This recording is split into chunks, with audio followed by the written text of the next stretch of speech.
sempre lembrando vocês o seguinte: o povo tem de reclamar, ele não pode ficar quieto. Ele tem de reclamar e exigir os direitos dele.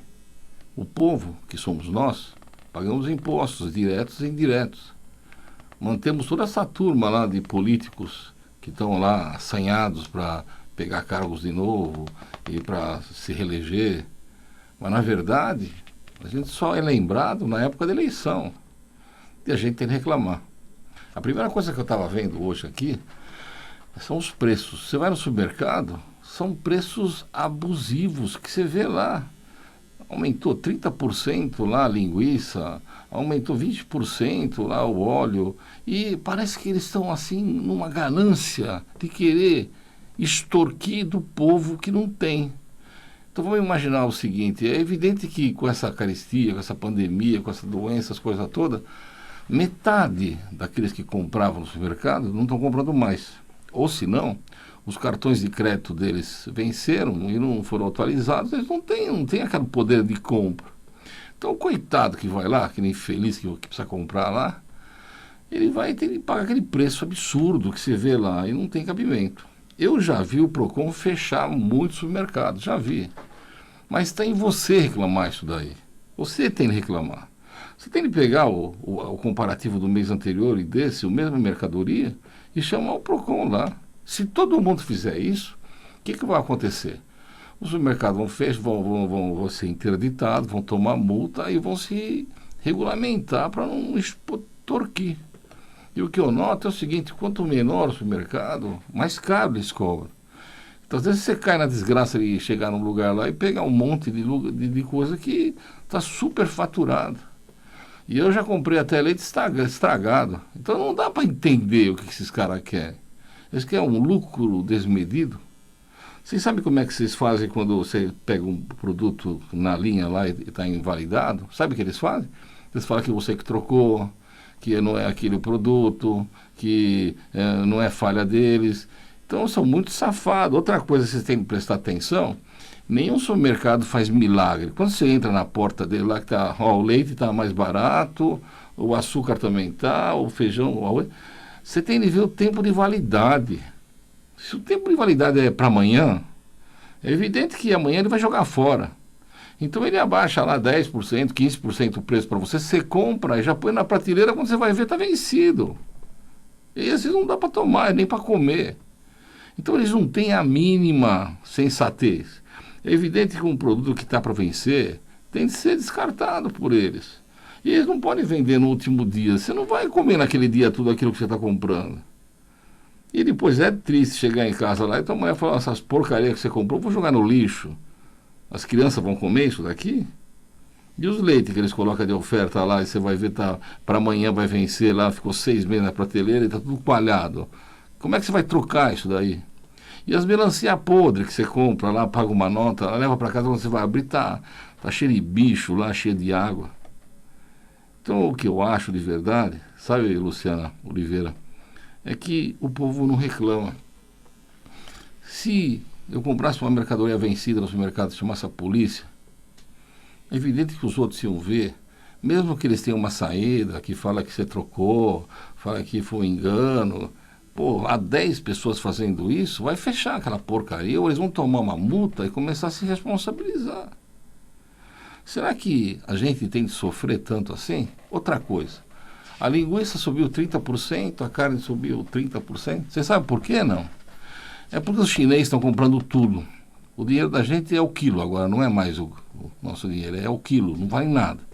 Então o chinês vem aqui e compra toda a produção de carne, e é evidente que o que sobra para a gente fica caro. Em vez de baratear, porque eles venderam uma fortuna para a China, lá não. O nosso aumenta o preço porque tem pouca compra. Aliás, tem pouco produto para muita gente querendo comprar. Agora eu pergunto para vocês, por que não compra galinha? É caro, mas não é tão caro. Linguiça, você sabe o que tem dentro da linguiça? Fala para mim. A não ser aquelas marcas caras para chuchu, você sabe qual é o componente daquilo lá? Você sabe como é que eles fabricam aquilo lá? Tenta dar uma olhadinha aí naqueles açougues lá meio mulambento que faz as linguiças. Então pensa no seguinte, ó. Não dá para comprar o tomate que está muito caro, mas tem alface lá que está de oferta lá a 99 centavos. tem de modular, comprar aquilo que não é caro, aquilo que tem no mercado. A carne está muito cara. Eu vi uma senhora lá reclamando na TV lá que comprava 1,2 kg de carne, coitada, e que não compra mais porque está muito caro, estava R$ 42. Compra porque a turma compra. Na hora que vocês pararem de comprar aquilo lá e começar a comprar a galinha, ou se não cria galinha no quintal, lá o que nós vamos fazer? Vocês sabem que em Cuba eles, nas galerias dos prédios, lá, os prédios do BNH, eles criam porco para comer no Natal, para vender. Vai acontecer isso para nós. Os chineses, eles já passaram essa pandemia desgraçada para a gente, como no passado eles mandaram lá a gripe do frango, a dos bichos, e aquilo é um lixo, né? E agora eles vêm aqui comprar tudo. Vão comprar nossas fazendas, vão comprar tudo, porque aqui é preço de liquidação. Só quem não está em liquidação é o povo. Mas eu imagino ainda que os nossos governadores estão afoitos em ficar ricos, qualquer hora vão alugar o Brasil para eles e vão despejar a gente, né? O último que sair apaga a luz, porque não é normal o que está acontecendo aqui, não é. Você vai ao supermercado lá, subiu 20%. Como? Mas como? Não tem cabimento. Porque o chinês comprou tudo, quero que o chinês se dane, eles compraram lá. E nós? Será que o governo não regula, olha, um percentual para o Brasil, um percentual para exportação? Ou será que eles querem ter lucro lá e lucro aqui? Eu não entendo. Então eu queria pedir para vocês, tem comida vencida, estão vendendo? Chama a polícia. A validade é amanhã ou depois da manhã, pode chamar. Eles não podem vender essas porcarias, nessas tranqueiras. Você vai colocar lá e depois não vai poder comer. Você compra hoje, amanhã vence. Você vai fazer o que com aquilo lá? Isso é crime que eles estão fazendo. É crime contra o consumidor. E o PROCON está cansado de fechar essa gente, mas tem de quebrar mesmo, tem de fechar esses supermercados caros, esses supermercados que abusam do povo. E outra coisa que eu queria contar para vocês também, que eu vi na pele, hein? Eu vi um dia desse, um rapaz foi no supermercado fazer uma compra, é um supermercado importante, hein? Ele foi fazer uma compra lá e de repente, duas meninas morenas começaram a dizer que ele tinha, no passado, em um tempo outro, falado de alguma coisa relacionada a racismo. E ele ficou espantado, porque não tinha nada com isso. E não adiantou. Ele falou que não tinha nada com isso, mas o supermercado abraçou a ideia das meninas, pegou lá aquele print, sabe quando você paga, que tem o teu CPF lá? Pegou esse print, ela levaram para a delegacia e processaram o coitado. Ele passou por humilhação, ele teve reconhecimento na delegacia, embora um absurdo, que se as meninas reconheceram ele lá no supermercado, o que tem de reconhecer lá na delegacia? Depois ele teve reconhecimento no fórum, porque ele foi denunciado. E depois vocês não acreditam, chegou lá o dia que a mulher disse, que as duas disseram que ele tinha praticado um ato lá de racismo, ele estava trabalhando. Estava trabalhando em um lugar muito distante e estava lá, não podia ter a mesma pessoa em dois lugares. Então, eu falo o seguinte, olha, esses supermercados, além de poderosos, o que eles fazem? Eles têm lá aqueles leão de chácara, para mim, aqueles seguranças, né? Que agridem as pessoas. A gente já viu uma vez, um dia desse, pegaram um coitado do menino lá e afogaram, enforcaram o menino no chão. Eles não têm pena, eles pegam lá. A título de que todo mundo rouba, eles ficam na cola de todo mundo e olhando naquelas câmaras horrorosas lá e começa assim, não pode degustar, não pode não sei o quê. Pô, como é que você vai comprar uma uva? Você não sabe se está verde, está ruim, amarga, está horrorosa. Você tem uma fruta lá, você não pode experimentar, você pega uma melancia fechada, está podre. E eles querem que você faça o quê? Você é um trouxa? Você compra aquele lixo lá e leva para casa e depois joga no lixo e pagou. Não tem cabimento. Então eu vejo que elas têm um poder muito grande. Às vezes um poder até no bairro. Uma vez eu me lembro que um supermercado, uma moça caiu e se quebrou toda lá por culpa dos funcionários que passaram um produto no piso que escorregava. E a delegacia não fazia nada porque eles reformavam a delegacia. Olha que coisa linda, né?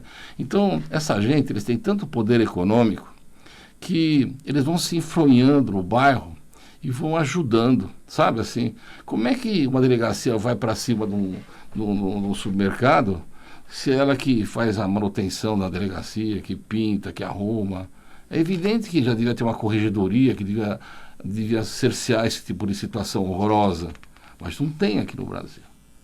Então, na verdade, o que o povo é? O povo é um bando de coitado que paga todos os impostos. Aí ele vai no supermercado e vê lá, o negócio subiu 30%, ele não pode comprar mais carne, tem que comprar carne de galinha, ele não pode comprar mais a linguiça que ele tanto adora lá porque subiu 30%. E por que é? Por causa dos chineses ou por causa do dólar. O que a gente tem com isso? O Bolsonaro, o que você está fazendo aí, hein? Você fala que você está ajudando a gente. Ajudando como? Pô, pega um prefeito e um governador, que o prefeito ele inventa uma história para relacionar as crianças que precisam de alimentação. Aquelas que não vão na escola porque ainda não começou as aulas e estão com fome. Pô, será que você não tem essa lista já? Será que já não tem na escola? Você está querendo fazer com o quê? Isso daí, olha, vamos lá, se recadastre. Você está querendo fazer um esqueminha aí para se reeleger? É isso? Está querendo vender uma informação? Você não sabe que a criança que vai para a escola, que precisa comer lá, que ele está com fome, é um dever do Estado dar essa alimentação para a criança? E você sabe muito bem, seu prefeito, que tem muita trambicagem nisso, tem muita alimentação. Você não lembra quando o nosso governador queria dar farelo para as crianças comer? Farelo, que nem de cachorro. Vocês lembram ou não? Ah, vai dizer que vocês esqueceram isso daqui. Então eu pergunto para você o seguinte, olha, como é que a gente faz, Deus, para poder criar nossos filhos? As escolas do Estado é um lixo, da prefeitura é pior. A merenda escolar, que é uma obrigação, a criança não pode ir para a escola, eles têm que entregar em casa. Entregar é o mínimo que eles fazem. Eles não têm um ônibus escolar para buscar a criança? Por que não leva?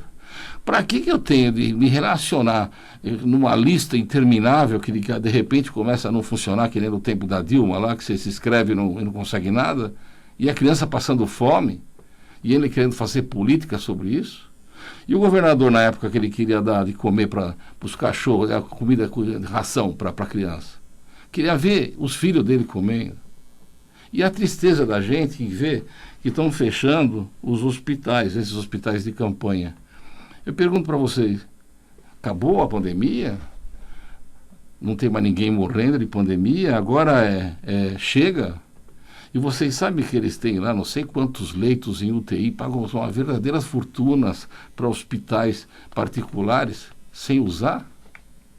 E eu pergunto para vocês o seguinte, tá bom, não tem mais pandemia, então é palhaçada o que a gente está vendo aqui? É palhaçada? Será que isso daí é normal? A gente vê um monte de gente morrendo, olha, eu perdi 2 advogados no escritório, morreram de pandemia, né? Como é que fica? Eu só queria saber o que esse prefeito está fazendo, o que esse governador está fazendo? Eles estão se preparando para se eleger mais alguma coisa? E nós? Então pensa numa coisa, olha, teu filho está passando fome, você está desempregado, e eles estão querendo colocar o nome numa lista lá pelo computador para você receber a merenda escolar.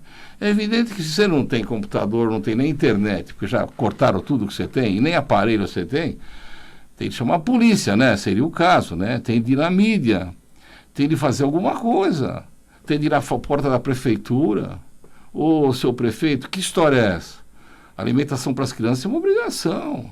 Você tem aí todos os ônibus para buscar, você tem a estrutura de alimentação entregue em casa das pessoas. Na pior das hipóteses, manda buscar na escola. Mas é evidente que o povo não vai ser obrigado a arrumar um computador para se inscrever. A não ser, seu prefeito, que o senhor pegue e põe um computador em cada esquina para as pessoas poderem reclamar e poder se inscrever. Agora, será que você está fazendo isso para dificultar? Ou você quer aparecer, hein, prefeito? E a mesma coisa o governador. Governador, o que você fez para São Paulo? Você se mostrou um tirano, ao mesmo tempo. Você pegou e forçou a barra e não quis dar a medicação que o Bolsonaro queria entregar para todo mundo, e agora você está voltando atrás. Agora você está fechando esses hospitais de campanha, que eu acho que a metade daquilo é fraude. Então, como é que vai ficar essas pessoas que estão com problema? E se não conseguir um aparelho, ela vai morrer de respiração? Explica para mim. O seu governador, o que você está fazendo? Fala para mim. E outra coisa, se nem a pandemia agora vocês estão tratando, e as mulheres que precisam parir? E as pessoas que estão com câncer, que precisam de procedimento? Como é que fica, gente? Você sabe, hoje eu fui fazer um exame lá no Oswaldo Cruz de manhã, eu levantei muito cedo. E era um exame que custava R$ 4.000. Eu fico perguntando assim, como é que o povo pode pagar um exame desse? Quantos anos vai levar para uma pessoa normal fazer um exame desse pelo SUS? Se tiver, será que ela vai morrer primeiro? Então eu pergunto assim, o que eles querem do povo? Será que eles querem que a gente morra tudo? E ainda morra de fome? Então vamos por partes. Olha, falei para vocês dos supermercados. Se o aumento é exagerado, mas não é só supermercado, na farmácia, no combustível, chama a polícia. Outra coisa, pôs gasolina lá, gasolina ruim, parou o carro, chama a polícia. Tem que fazer alguma coisa, não tem jeito. Então a gente nota que os poderosos, o que eles querem fazer? Os poderosos master querem vender tudo para a China, agora é a China que compra, maravilha, né? E o Brasil que se dane. Aí o que sobra, vai para o Brasil. Como é pouco, pela lei da oferta e da procura, o preço sobe. Esses marginais desses supermercados safados aí, que tem muito sem vergonha nessa parada, aumenta o preço numa situação que o povo não pode pagar. Ou às vezes paga, porque não sabe. Quando vai ver, gastou o dinheiro todo lá e não tem mais para passar o mês. Aí vem um prefeito e fala assim, agora eu quero uma relação de todas as crianças para receber a alimentação básica. E dá uma internet e na favela não tem internet. Quem é que vai escrever lá? Explica para mim, ô seu prefeito. Será que você não tem gente lá que tem um pouco de capacidade e um pouco de visão? Ou o senhor quer relacionar essas pessoas para fazer política? Ou quer dizer que está dando? O prefeito, isso é obrigação do Estado. Você deve ter que se reportar ao Estado lá e fazer alguma coisa. Tem que alimentar, não é aparecer. Então a gente está preocupado com tudo isso, tá? Então, olha, hospitais de campanha. Eu sempre pedi para vocês, tenta olhar o hospital, embora que estão fechando tudo, fotografa se você vê que não tem ninguém dentro. Leva o caso para a mídia, pelo menos uma mídia séria, uma mídia que não é igual a Rede Globo lá, uma mídia que traz o problema para a gente. Vai na delegacia, faz um BO. O delegado também tem parente que morreu lá do vírus. E ele vai ficar pé da vida se ele vê que não existia nada, esses hospitais de campanha, e não existia aparelho, que eles punham a pessoa num canto esperando para morrer. Seria legal se eles fizessem isso com os parentes dele, não com nossos parentes, com nossos filhos. É muito sério. Outra coisa, todo mundo fala em volta das crianças para as aulas, né? Gente, você imagina só, a criança está em casa, com o avô, com a avó, com a mãe, com o pai, com um grupo de risco enorme lá num prédio amontoado. A criança vai lá e passa para os outros. Será que não era melhor deixar as crianças guardadas em casa mais um pouco? Eu acho que é muito melhor elas ficar bravas em casa, lá o pai ficar chateado porque tem que cuidar. Muito mais para deixar ela lá do que correr o risco que ele vir com uma bomba relógio lá e passar para todo mundo. Olha, vou falar para vocês. Eu tinha um advogado do escritório que era fantástico, chamava Flávio. Esse menino aqui foi um dos primeiros alunos da minha classe, dos 3 anos que eu dei aula na universidade, para ele, 3º, 4º e 5º ano. Aí eu convidei para ele fazer depois o estágio lá no escritório e depois ele se tornou um grande advogado. Olha, morreu ele num dia, morreu a mãe dele 3 dias depois, morreu a sobrinha dele mais 2 dias e acho que depois foi o pai. Essa doença, ela pega e mata. Tem que ter cuidado. Então você tem que saber o que você faz. Imagina você manda teu filho para a escola, você volta lá com uma bomba relógio lá junto e um filho amado teu lá, que vai passar para todo mundo. Não era mais prático ficar mais um pouco quieto? Outra coisa, as vacinas. Pô, eu vi o nosso governador aqui, comprando vacina chinesa, né?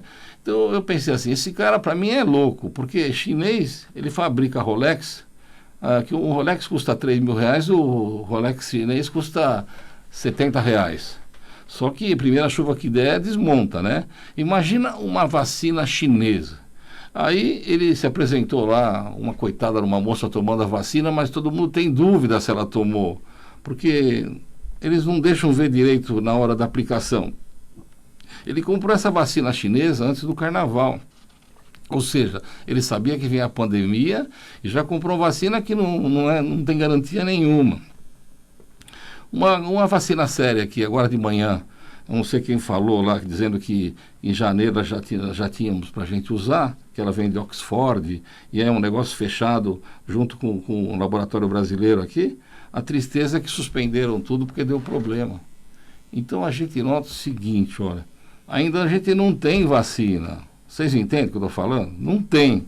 Não tem vacina, o prefeito e o governador estão fechando os hospitais de campanha, vai continuar tudo a mesma merda, né, que a gente está vivendo aqui, os supermercados subindo de preço desse jeito, os empregadores, aliás, os patrões, cortando pela metade o salário dos empregados. E como é que a gente fica?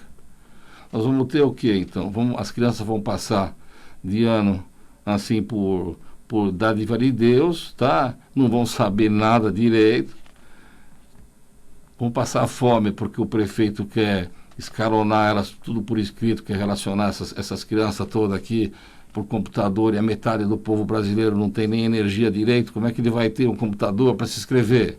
Fala para mim, seu prefeito. Aí você vai no supermercado, os caras querem vender para você mercadoria que vai vencer amanhã, ou já vencida, a um preço, um descontinho lá vagabundo, ou senão eles vão querer aumentar do jeito que eles querem. Aí você vai na farmácia, vem lá o Bolsonaro e fala, não vai aumentar nada. Só que todo mundo aumenta. Eu já, até remédio que eu comprava para minha mãe, que eu pagava R$700, eu vou pagar 1.000. E daí? Se não comprar, morre.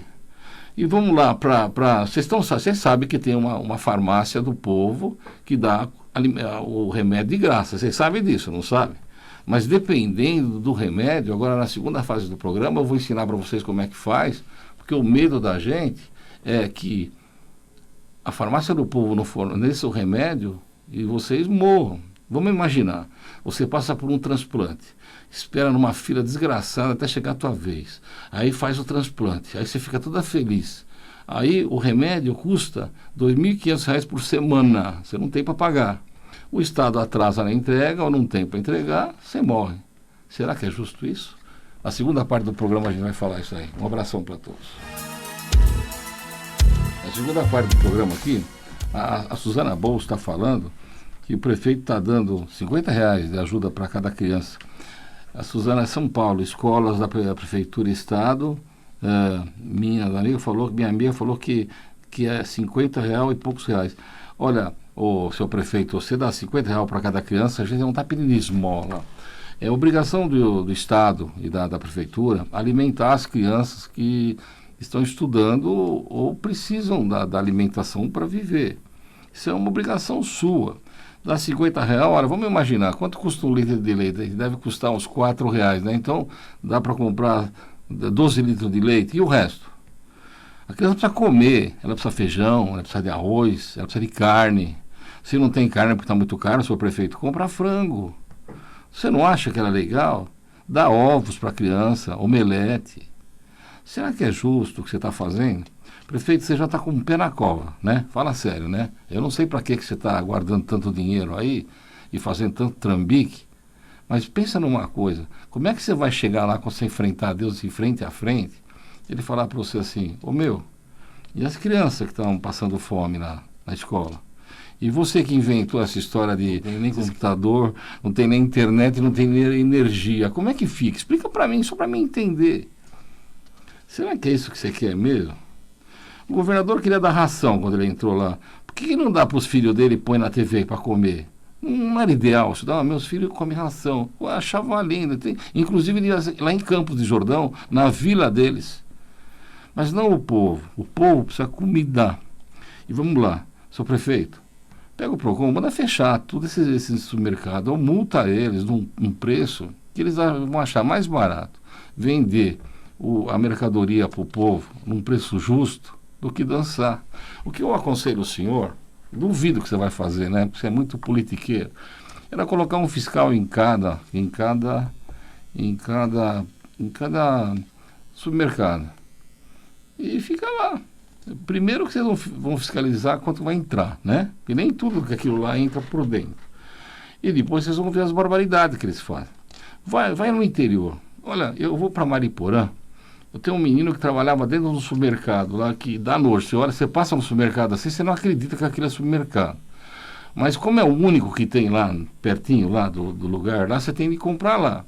Aí você entra com o carro lá, tá tudo esburacado, eles não arrumam. É como se fosse um lixo para você entrar.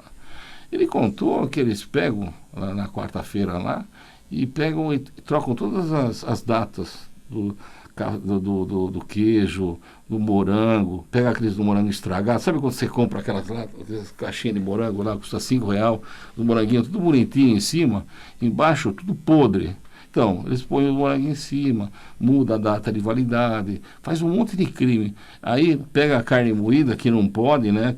Põe um monte de lixo lá junto, sabe aqueles restos? Aquilo que dá para cachorro. O cachorro ainda passa mal quando come. Faz aquilo lá, põe um negócio vermelho na carne e vende. Será que a gente vai ficar a vida inteira vendo o povo? Ou se o povo não morre de falta de medicação, morre de má alimentação. Ou morre sem alimentação. Será que é isso que a gente quer? Olha, eu queria dizer para vocês o seguinte: o povo paulista é um povo que sabe agradecer o que se faz. Mas o que a gente não entende de verdade é como é que essa gente que vai para o poder, o que eles querem? Eles querem, textualmente, só querem o voto do povo. E o resto que se dane. E querem ficar ricos e querem fazer dinheiro para a próxima eleição. Olha, eu quero abrir um parênteses aqui. Eu tenho um amigo, que se chama Gilberto Natalini. Eu conheço o Gilberto Natalini há mais ou menos uns 10 anos. E eu fui numa festa uma vez, num clubeco lá que eu entrei e saí correndo lá, que era um lixo. E lá nesse clubeco lá, eu vi que tinha lá a informação que o Natalini ia fazer um jantar lá e uma palestra. E ele era vereador. Aí eu fui estudar um pouco a vida desse senhor aí. Só para vocês terem uma ideia, até agora foi 5 vezes vereador, 5 vezes. É difícil conseguir ser 5 vezes, não é fácil não. Já tentou o cargo de prefeito, acho que de governador aqui de São Paulo, e ele é médico. E outra coisa, vocês não acreditam, no sábado ele deixa a casa dele e vai tratar dos pobres. Ele é um médico especialista, e ele fica atendendo numa fila imensa os pobres carentes, porque ele sabe muito bem que o SUS da gente é um lixo, né? Sabe, eu acompanhei a vida dele, e aí como ele é do PV, né? Eu também fui atrás dele lá no PV também, porque achava que a gente ia fazer milagre.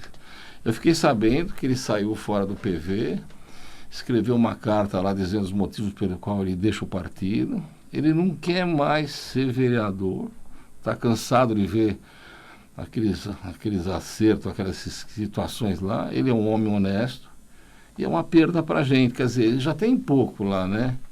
Ainda os bons vão embora. E como é que a gente fica? Tentei comover o Natali, tentei falar com ele. Natali, muda, mas não teve jeito. Só para vocês terem uma ideia, há mais ou menos, acho que no começo do ano, eu queria sair para vice-prefeito aqui de São Paulo.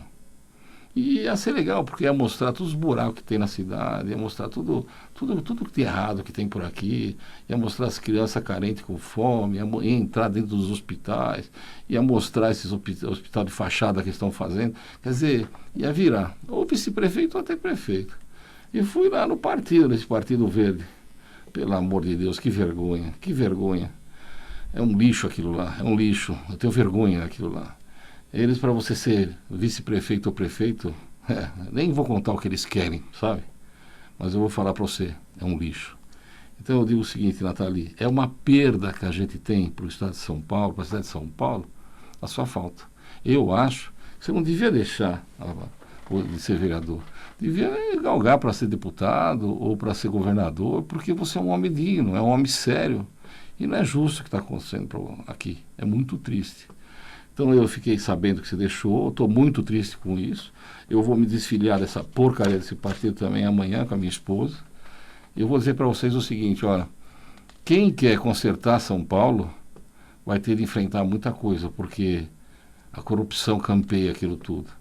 E eles estão preocupados com o povo só na hora na verdade, de votar, né? Porque depois esse lixo que tem.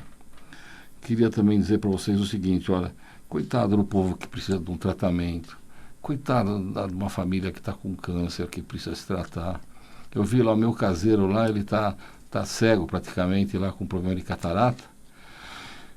E não faz a cirurgia lá em Mariporã e mandam ele para Guarulhos. Então a gente não sabe se de verdade ele está enrolando ou é realmente o município que não faz nada para ninguém, né? Porque ele disse que está cego, ele não tem condição de trabalho. Mas está lá, o Estado não aposenta ele e não faz a cirurgia de catarata, que é uma cirurgia tão simples. Ao mesmo tempo, ele não tem interesse nenhum de fazer, porque é tão barato também, mas ele prefere ficar de papo pro ar.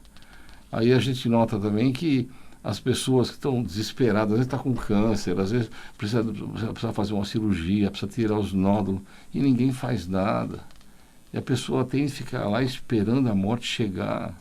Será que não tem um vereador? Será que não tem um deputado? Será que não tem um prefeito, um governador, um senador que pelo menos se preocupe com isso? Vocês viram a corrupção lá no Rio de Janeiro? Vocês viram lá que aquela turma toda é um bando de... é uma quadrilha aquilo lá? Vocês viram aquela deputada que matou o marido? Pô, eu fiquei sabendo que ela adotou um monte de filhos para poder receber do Estado um benefício de cada filho que ela adotou. Pergunto para vocês, como é que a gente consegue isso? Se adotar uma criança aqui já é difícil, imagina conseguir ainda um valor para cada um. Só pode ser uma deputada mesmo. E agora ela está envolvida no crime e tinha relação entre ela e os outros filhos. Era uma promiscuidade só e mataram o coitado do marido. Pergunto para você, que tipo de gente que a gente põe no poder? Como é que o povo do Rio de Janeiro vai colocar um lixo desse para defender os interesses dele? Não vai defender. E agora a mulher estava se escondendo para não receber o pedido de impeachment, que ela vai para a rua, né? Eu acho que não vai, não. Vão dizer que primeiro precisa ter uma sentença com trânsito julgado, que ela vai ser condenada. Isso é para daqui 13, 14 anos. Até lá ela já fugiu do Brasil. Então a gente vê o seguinte, olha, o pobre no Brasil, o que ele faz? Ele passa fome. Se ele trabalha, vem lá o patrão dele e corta pela metade o salário dele porque da pandemia. Mas no supermercado dobra o preço das coisas e ele tem que comer menos. As crianças vão para a escola, graças a Deus, tem uniforme pela prefeitura e alimentação. Aí o prefeito pega, não dá mais alimentação, não dá escola, ninguém tem internet, ninguém assiste, e precisa se cadastrar num site, quando a pessoa tem condição de se cadastrar para poder receber. Quem não receber, dançou. É isso aí. Aí vem um governador que comprou uma vacina antes do carnaval para curar a pandemia, a vacina chinesa. E deixou o carnaval aqui funcionar, porque é muita grana, e depois viu o que aconteceu. Morreu um monte de gente. Aí o que fizeram? Tocaram isso nas costas do Bolsonaro. Será que é assim que a gente quer viver? Aí tem um presidente que mostra pra gente que vai dar um Brasil novo, vai mudar tudo, aí tentam matar o sujeito. Aí, quem é que tem todas as informações sobre os mandantes? Os advogados. Foram lá, pegaram o celular deles e devolveram depois, porque não pode pegar o celular do advogado para descobrir quem mandou matar o nosso querido Bolsonaro. Agora, para outras situações, eles aprendem o celular da gente para qualquer coisa aqui, frita todo mundo. Que tipo de lei são para os governantes e que tipo de lei é do nosso povo? Aí vamos para frente. Aí o coitado do pai trabalha uma vida inteira, aí ele fica doente no fim da vida, ou vê a mulher dele com câncer lá, ou uma situação paralela, vai tratar, não tem como tratar. Aí ela fala assim, minha mulher vai fazer o exame daqui 3 meses. Ela vai lá, não tem exame. Faltou o médico, a máquina quebrou, e não sei o quê. Moçada, aí o povo aceita isso quieto. Vai lá olha, eu fui comprar o remédio custava R$ 23, agora custa 30, aí eu não consigo comprar o remédio, então não toma. Gente, é muito triste o que o povo paulista e o povo brasileiro está passando. E precisava ter alguém que mudasse isso daqui. A esperança era o Bolsonaro, a esperança era o grupo do Bolsonaro, eram os filhos dele, que são todos políticos. Mas a gente nota que ele está se juntando com o Centrão lá e fazendo um monte de coisa que ninguém quer. E no final, além de tudo isso daqui, preços abusivos, aumentos absurdos, falta de educação, falta de saúde. O que o povo sobrou o quê para o povo? Pagar a dívida. Como é que eles querem fazer? Eles querem fazer um jeito de quando você depositar dinheiro no banco, eles vão tirar um percentual. Quando você paga o outro, tira outro percentual. E é uma espécie de corrente onde o povo paga por tudo que eles torraram. É horroroso, né? É terrível. Mas vamos lá então, vou ensinar para vocês aqui, eu falei para vocês como é que a gente faz aqui com medicação. Bom, a medicação necessária, ou seja, aquela medicação de todo dia que a gente precisa tomar, e pouco importa o preço. Eu estava falando para você que tem uma medicação, que a pessoa faz o transplante, e para você não perder aquele rim, ou não perder aquele pedaço de fígado, precisa tomar uma medicação todo dia. Não sei o nome lá, um nome esquisito, mas tem que tomar. Essa medicação custa R$ 2.500 por semana, ou seja, R$ 10.000 por mês. E ninguém tem isso para pagar. E nem vende em farmácia. Só vende em hospital e na farmácia do povo. Tem de se inscrever, tem de levar a documentação lá. O que eles fazem, gente? Você não sabe. A farmácia do povo manda entregar pelo Sedex na tua casa. Então você faz lá, faz a documentação direitinha. Você vai ter que cumprir umas certas regras. Por exemplo, a cada 6 meses, eu acho, você tem um novo exame, uma prova da necessidade daquela medicação, entregar para eles continuar entregando. Se porventura, vamos imaginar que você toma uma série de medicamentos, mas está faltando 1 ou 2, eles mandam para você, para a tua casa. Se você tiver CEP, se não tiver, vai ter um lugar para você retirar. Você pega a mercadoria que chegou, aquela que está faltando. Normalmente, você guarda um pouquinho daquelas que veio a mais para garantir aquele período, e você vai lá reclamar que eles te entregam a mercadoria. Às vezes 1 semana, 2 no máximo, chega e eles entregam. Então isso daí é divino, essa farmácia. Mas a gente nota que não é todos os estados são assim. Não é. Aqui em São Paulo é uma maravilha. Eu já vi muita gente escrever por aqui, porque aqui é mais tranquilo. A minha própria filha lá em Joinville, ela fala que lá tem medicação que eles não dão. Por exemplo, as crianças, para crescimento, tem que tomar uma injeção sempre, lá parece que é todo dia. É caríssima essa injeção. Então a gente nota, gente, na verdade, é que existe um bom princípio para tentar ajudar o povo, dar essa medicação. Mas eu fiquei preocupado um dia desse. Um dia desse lá ligou uma enfermeira lá do hospital dizendo que estava faltando aquela medicação para a pessoa não perder o rim. E perguntou se em casa tinha sobrado alguma medicação para a gente poder doar. Por exemplo, chega lá 30 comprimidos lá para o mês, você usou só 25, ou chegou 50 comprimidos, você tem sobrando 10. Quando a gente foi olhar no prazo de validade, tinha medicação que chegou recentemente que já estava vencida. Então a gente pergunta o seguinte, né? Será que substituíram a mercadoria? Pegaram a vencida, enfiaram lá e a nova venderam? Vocês notaram, eu já falei isso a semana passada, que pegaram uma mulher no ônibus lá que tinha um monte de remedicação, que era da farmácia do povo lá, que não podia ser vendida, e ela estava levando para o Rio de Janeiro. Então, você tem que tomar muito cuidado. Chegou a medicação em casa, como chega essa medicação? Ela não vem em caixinha, ela vem assim como se fosse atacado. Você tem que verificar uma por uma a validade. Se você vê que chegou uma fora do prazo, você tem de ir lá e substituir a mercadoria. Esse tipo de medicação é descartável se ela vencer. Ou seja, ela é incinerada. Se você tomar, você pode morrer. Ou pode não ter eficácia nenhuma. Então é muito sério para você. Mas vamos lá. Vamos imaginar que você toma uma medicação e de repente não vem mais. Ou eles negam a medicação. Por exemplo, você tem um problema na vista, glaucoma, e tem que tomar pingar um remédio todo dia. Esse remédio custa R$200 um frasquinho desse tamanho assim. Não querem dar. Vocês vão entrar com ação. Ah, tem gente no telefone, vamos atender. Pode falar. Alô? Alô, boa tarde, doutor Carbone? Fala. Doutor Carbone, aqui quem fala é Douglas. Fala, Douglas. Eu sou advogado e eu tenho 2 dúvidas e eu gostaria de saber se o senhor pode me esclarecer. Se for possível, se eu entender, pode ser, Douglas. Diga aí. Eu tenho um inventário que está em andamento são 3 pessoas da mesma família. O juiz suspendeu esse processo para apurar comoriência. O que eu devo fazer? Como eu tenho que proceder? Você está falando que 3 pessoas da minha família morreram e estão fazendo 3 inventários juntos, é isso? Isso. E ele quer discutir comoriência. A comoriência é o momento exato da morte de cada um.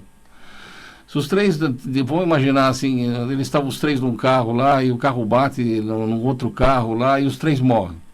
Para fins de partilha de bens, para fins de herança, precisa saber qual morreu primeiro, para saber como é que vai ser feita a transmissão. Então, normalmente, você está falando em 3 pessoas, né? Você que vai ter de provar, vai lá, você vai descobrir como é que elas morreram. Por exemplo, se elas morreram tudo no mesmo dia, mas foram tudo num acidente de carro, mas o primeiro, digamos, morreu lá e ficou lá no carro. Veio a polícia, teve o resgate, teve de cortar o carro para tirar o corpo dele lá, ele estava morto. O outro, ele foi para o hospital e morreu no caminho. Então, aquele primeiro que morreu, o segundo já é a sucessão, e o terceiro que morreu mais para frente. Então, a comoriência é estabelecer o período de cada um. O correto mesmo era no atestado de óbito vir já informado, esse sujeito morreu a tal hora, um pouquinho antes, um pouquinho depois, estabelecendo dentro daquela regra. Vamos imaginar, o rapaz pegou lá, o cara caiu de moto e a cabeça dele rolou. A mulher dele que estava atrás da moto, ela foi levada para o hospital e morreu. Mas, então, o fato do primeiro que morreu vai ter uma cadeia de sucessão diferente daquela que se tivesse os 2 morrido no mesmo tempo. É isso aí, comoriência é um negócio bacana. Você, tecnicamente, você vai ter de pedir para um médico para fazer esse tipo de análise. Ou senão vai ter de verificar lá no Instituto Médico Legal e vai saber como é que essas pessoas morreram. É isso aí. Tá certo. Eu tenho mais uma que eu estou militando muito com família, eu tenho mais uma aqui. Pode falar. Eu tenho um processo de interdição e já existe um atestado que está declarando a jovem já que é interditada. Mas um atestado médico. Um atestado médico. Sim. Mas o promotor e o juiz não quer deferir a interdição. E com essa demora toda, ele está prejudicando a moça. O que eu tenho que fazer para conseguir esse despacho? O correto é o seguinte, olha, é gozado, eu já vi muito caso desse, mas você pede a interdição e junta um atestado médico. Na verdade, o que o promotor devia não era negar, era agilizar o exame da moça e verificar que efetivamente ela tem problema mental lá, ou ela é especial, ou seja lá o que for. Mas na verdade, como não tem essa estrutura, eles negam. O correto, olha, eu vou falar assim, isso é de cadeira, porque eu tenho 40 anos de janela, né? Pegava a moça e levava lá no fórum lá e apresentava ela para o juiz e para o promotor. Aí acaba o problema. É a única situação. A segunda é entrar com recurso de agravo de instrumento no tribunal contra a decisão do juiz que acatou a decisão do Ministério Público e que está aguardando ainda uma audiência para definir se ela é ou não portadora de uma síndrome que é especial. Nessa circunstância, o caminho, olha, eu levava ela lá, viu? Você ia ver como mudava as coisas. Legal. Tá bom, muito obrigado pelo esclarecimento. Vamos continuar aqui, então.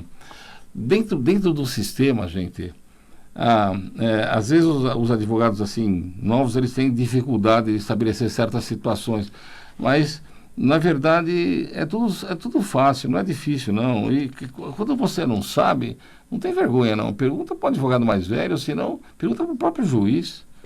Eles têm coração. Agora, tem um Ministério Público que é crica, mas eles têm razão. Você imaginou se dão uma interdição para uma pessoa que não merece, que não está interdita? Que situação horrorosa. Vamos imaginar, você quer interditar tua mãe lá porque ela não está bem, mas ela tem condição de falar, ela pensa, ela conversa, as pessoas querem interditar ela para usufruir do patrimônio dela. É um negócio muito sério. Eu tô junto com a corrente do promotor e do juiz, de dificultar essa decisão, porque é muito séria e magoa muitas pessoas. Bom, gente, dentro da estrutura geral que a gente está vendo aqui no Brasil, a gente percebe que, então, medicação. Parece que tem alguém aí na linha. Pode falar, vai. Alô, diga. Oi, doutor. Fala alto. Separei e o meu marido é desempregado. Eu posso pedir pensão alimentícia? Olha, de verdade, seu marido desempregado deve ser um safado sem vergonha, né? Mas a senhora tem de pensar o seguinte, olha, O juiz vai fixar a pensão alimentícia, ele trabalhando ou não. Se ele não está trabalhando, ele se vira, vai lá, e ele vai fixar. Se ele não pagar, a senhora vai no Estado, pega um advogado dativo, ele vai entrar com uma ação e vai pedir a prisão dele. Aí ou ele vai para a cadeia ou ele paga. Normalmente, minha senhora, a pessoa quando está desempregado lá e se a senhora está separada, a senhora teria de ver se ele não está com outra. Porque eu já vi muito caso aqui que a outra mulher que não deixa pagar a pensão. Mas na hora que o amado dela vai para a cadeia, ela arruma dinheiro e paga. A senhora tem que pedir a prisão dele, isso que é importante. Não brinca com isso não, viu? Tá bom, obrigado, doutor. Um abração, tchau, tchau. Ô, gente, legal, hein? Importante para isso aqui também. Então, é assim, ó. Sempre, mesmo que a pessoa não esteja trabalhando, o juiz não é bobo. Ele olha a pessoa lá, vê que ele está bem vestido, está de calça ali, uma blusa de marca, fachada que ele está desempregado. Ele está fazendo algum serviço aí que não aparece no imposto de renda, que não, sabe? Às vezes ele usa a conta da namorada.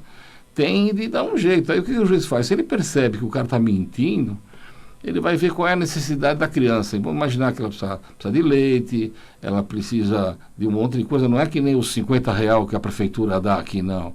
Ela já vê tudo direitinho. Bom, a criança precisa de 2 salários mínimos. Então ele fala assim, olha, o pai afirma que não trabalha, mas ele tem condição de trabalhar. Ele não é cego, não é surdo, não é mudo, não é aleijado. Então o cara, para mim, é safado. Eu poria isso na sentença. E eu estou determinando que ele pague 2 salários mínimos. Se ele não pagar, a senhora pega e põe na cadeia. É o mais correto. Agora, eu já vi sujeito que não paga mesmo, nem preso. Ele fica lá 1 mês preso, 2 meses preso. Ó, tem mais vamos lá. Alô, pode falar. Alô? Ah, para acabar? Tá bom, já entendi. Já entendi que era outra coisa. Então, é assim, ó, não pode ter pena.